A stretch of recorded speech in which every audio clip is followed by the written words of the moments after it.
Oke, halo, selamat malam. Pada video kali ini kita akan mereview aplikasi Limbah Care versi 2.0.0 yang merupakan aplikasi untuk pengelolaan manajemen limbah di PT Eternal Buana Chemical Industry. Jadi di sini saya sudah siapkan file Excel-nya di sini terlihat ini untuk Windows 10 ke atas 64 bit. Jadi kalau misalnya di bawah Windows 10 nanti kita akan buatkan versi webnya. Jadi di sini kita tinggal jalankan aplikasinya yang exe ini. Seperti ini kita besarkan. Oke. Tampilan loginnya untuk versi 2.0 ini, perubahan terbesar itu adalah pertama di tampilan, yang kedua adalah di fitur-fitur pendukung. Sedangkan fitur utamanya masih sama dengan fitur versi sebelumnya. Pada aplikasi ini, kita akan mendemonstrasikan beberapa hal, yaitu role usernya, kemudian fitur paling utamanya, kemudian fitur-fitur pendukungnya. Di sini kalau misalnya kurang suka dengan tampilan light atau terang seperti ini, kita bisa ubah jadi mode dark. Ini kita alihkan di sini. Oke, dipindah jadi mode dark.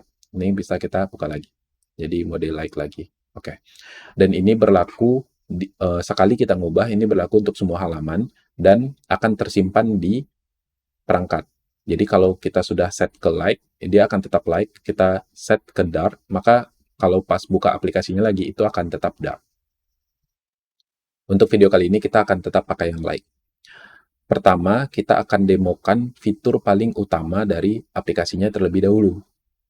Jadi di sini kita akan demokan pertama login dengan role operator departemen. Jadi ada 3 role admin, role operator departemen, dan role operator K3L. Kita sebutnya admin, departemen, dan K3L saja. Pertama kita akan coba login dengan operator departemen ya. Anggap kita ini adalah operator di sebuah departemen di sebuah perusahaan gitu. Maka kita akan coba login. Di sini saya sudah siapkan akunnya. Akun untuk operator departemen di akun uji ini nanti bisa diganti ya. Nanti kita perlihatkan cara gantinya.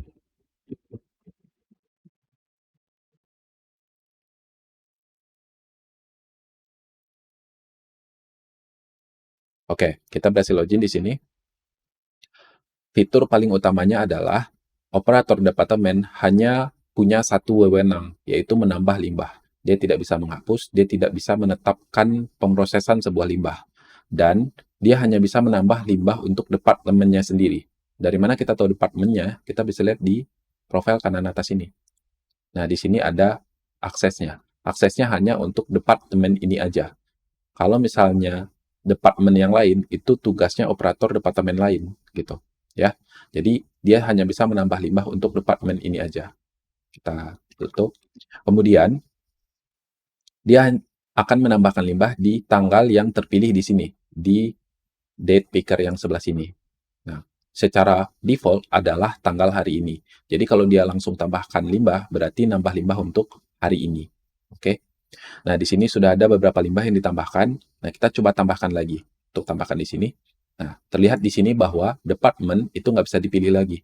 Karena memang hak akses dari user sekarang ini, yaitu Zaki, hanya bisa di department ini saja. Nah, yang bisa dipilih di sini jenis limbah. Kalau kita pilih jenis limbah, oke, maka deskripsi limbahnya akan berubah. Nah, kalau misal kita pilih jenis limbah lain, oke, deskripsinya berubah lagi. Di mana kita bisa mengatur deskripsi dan jenis ini, dan settingan lainnya itu nanti di admin. Nanti kita akan bahas di akhir. Kita pilih juga jenis pengemasannya, kuantitasnya, misalnya segini aja. Oke, kita simpan. Nah, di sini akan bertambah. Seperti itu. Oke, ini tugas dari operator departemen. Hanya satu tugas ini aja.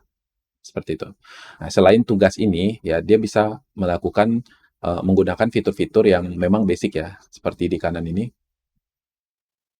di icon profile. Nah, di sini ada foto, ini bisa diganti, nama bisa diganti, email, username itu bisa diganti, password bisa diganti, dan lain-lain. Itu nanti kita demokan di akhir sebagai fitur pendukung. Kita logout dulu. Sekarang kita akan masuk ke role kedua, yaitu operator K3L. Operator K3L, kita coba akunnya di sini.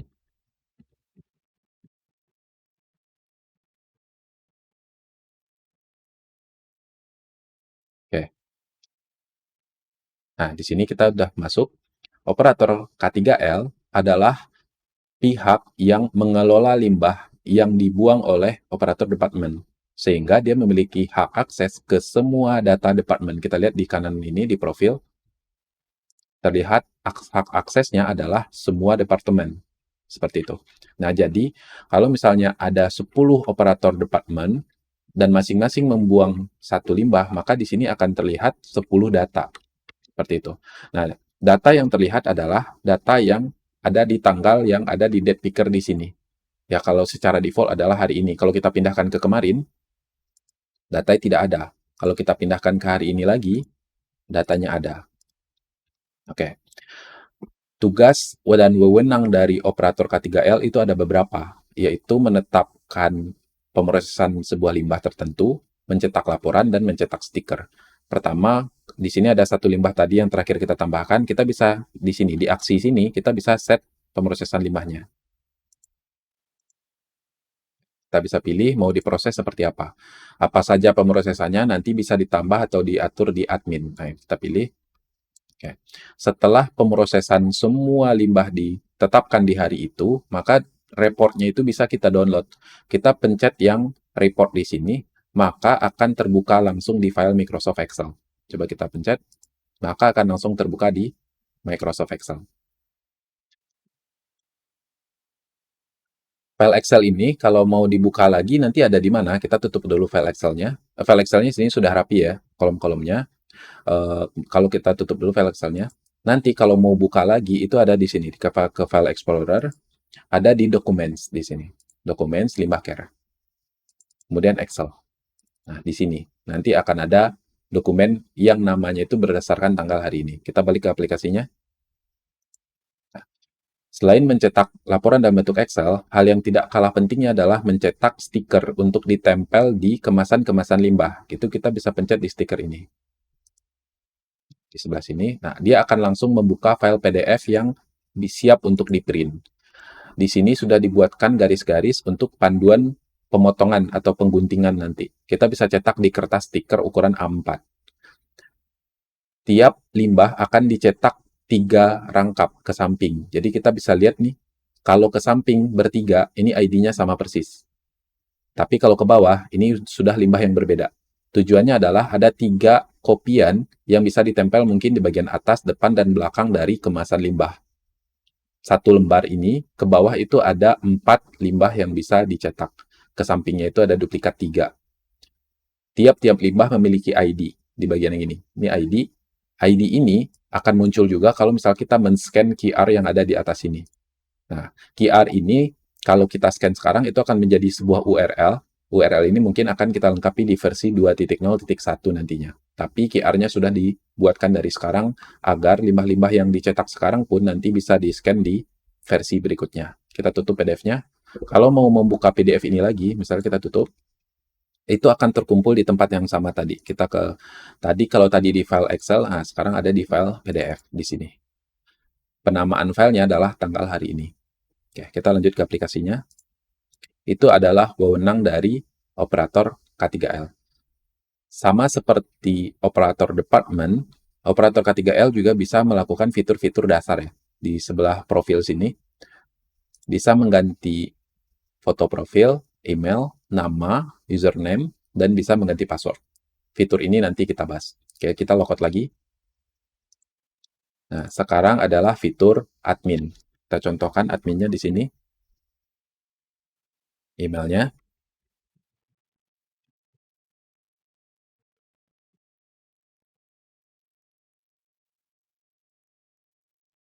Tampilan adminnya sedikit berbeda dengan tampilan operator department dan operator K3L. Karena memang memiliki fitur yang banyak. Admin ini memiliki wewenang yang lumayan luas, tapi tidak memiliki wewenang yang berkaitan dengan limbah itu sendiri, tapi dengan metadata limbahnya. Jadi, yang berhak untuk menambah limbah itu hanya operator departemen. Operator K3L tidak bisa menambah limbah. Yang bisa menetapkan set pemrosesan limbah dan mendownload report dan stikernya hanya operator K3L. Operator departemen dan admin tidak bisa melakukan hal yang sama. Begitupun admin. Admin bisa mengelola accounting dan sistem, tapi tidak bisa mengelola limbah. Jadi ketiga role bisa dikatakan memiliki kesetaraan karena tidak memiliki akses yang saling overlap. Jika membutuhkan akun yang bisa memiliki akses yang saling overlap nantinya, kita bisa buatkan role satu lagi yaitu super admin. Wewenang pertama dari admin di sini adalah mengelola user. Jadi, di sini user yang baru registrasi itu nanti akan muncul di sini, tapi belum memiliki role. Nanti role-nya bisa kita ubah. Misal, anggap Zaki ini baru registrasi. Maka role-nya kita bisa pilih di aksi ini, set user role. Nah, nanti mau ditetapkan sebagai operator departemen atau operator K3L. Ini di sini bisa diganti. Kalau diubah ke operator K3L, maka tidak ada pilihan departemen, karena memang departemennya itu all department.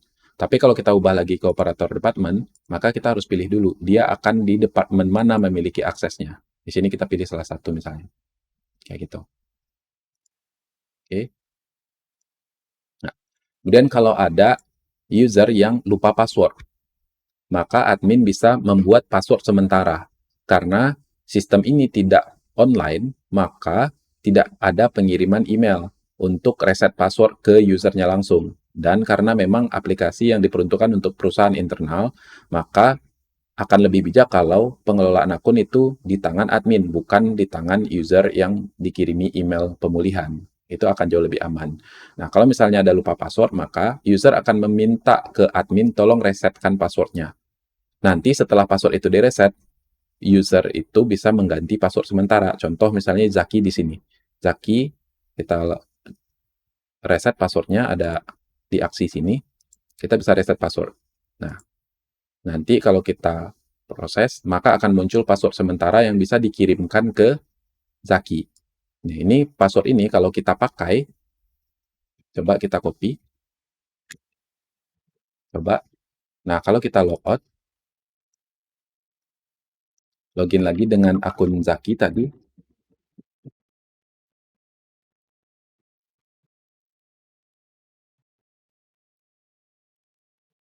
Dan kalau kita pakai password yang lama, coba login, ini tidak akan bisa.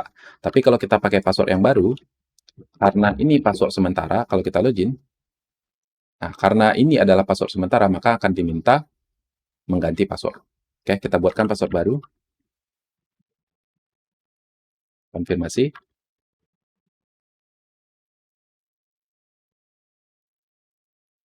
Ini kita ulang lagi di sini.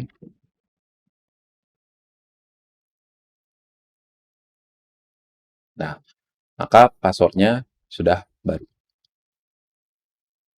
Oke, kita ulang lagi di sini.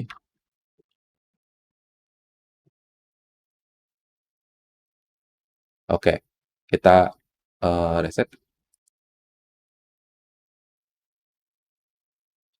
Nah, di sini sudah bisa menggunakan password baru lagi. Jadi, admin bisa mengenerate password sementara, tapi setelah user itu menggunakan password sementara itu, maka password akan berubah lagi. Jadi, privacy tetap terjaga. Admin tetap tidak akan tahu password user yang sebenarnya. Oke, kita masuk lagi ke admin, kita lihat fitur berikutnya.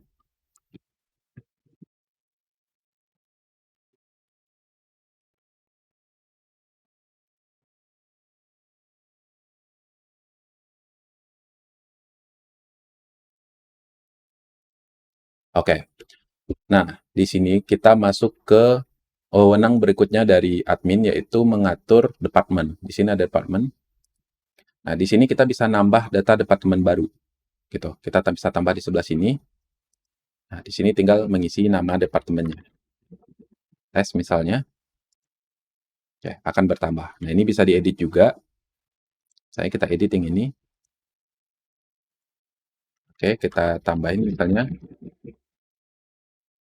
Oke, misalnya bisa dihapus juga di sini. Kalau mau dihapus, kita hapus. Oke. Nah, lalu kita di sini juga akan ada peringatan kalau misalnya ada data yang sedang digunakan oleh data lain. Misalnya kita lihat lagi ke user tadi. Di user ini ada Zaki yang role-nya adalah operator departemen dan dia ada di departemen ini. Kalau misalnya kita coba hapus departemen tersebut, kita coba hapus, maka tidak akan bisa di sini. dikasih peringatan. Ini mencegah sistem menjadi rusak ketika menghapus data yang sedang digunakan oleh data lain. Seperti itu. Jadi kita tidak akan bisa menghapus departemen atau menghapus jenis limbah yang memang sedang dibutuhkan oleh data lain, sedang digunakan oleh data lain. Nah, hal yang sama berlaku untuk di sini jenis limbah. Kita bisa tambah juga, hapus, delete juga. Kemudian kita juga ada deskripsi limbah, bisa ditambah, dihapus juga. Kalau deskripsi limbah di sini kita harus pilih dulu jenis limbahnya apa. Nah, baru kita bisa kelola data di sini. Mau tambah, hapus, edit, tapi untuk jenis limbah ini. Kalau kita ganti jenis limbahnya, maka deskripsi limbah yang bisa kita kelola ya berkaitan dengan jenis limbah ini saja. Oke, selanjutnya juga pengemasan sama, kita bisa kelola juga, tambah, hapus, edit, kemudian begitupun pemrosesannya, apa saja jenis pemrosesannya. Nah, terakhir fitur pendukungnya yaitu di sini di bagian profile ini. Nah, itu kita bisa upload ganti foto dari tiap karyawan gitu ya. Kalau kita ganti di sini, ini kita tinggal upload foto baru. Misalnya kita pilih foto di folder download, kita pilih yang Doraemon misalnya di sini.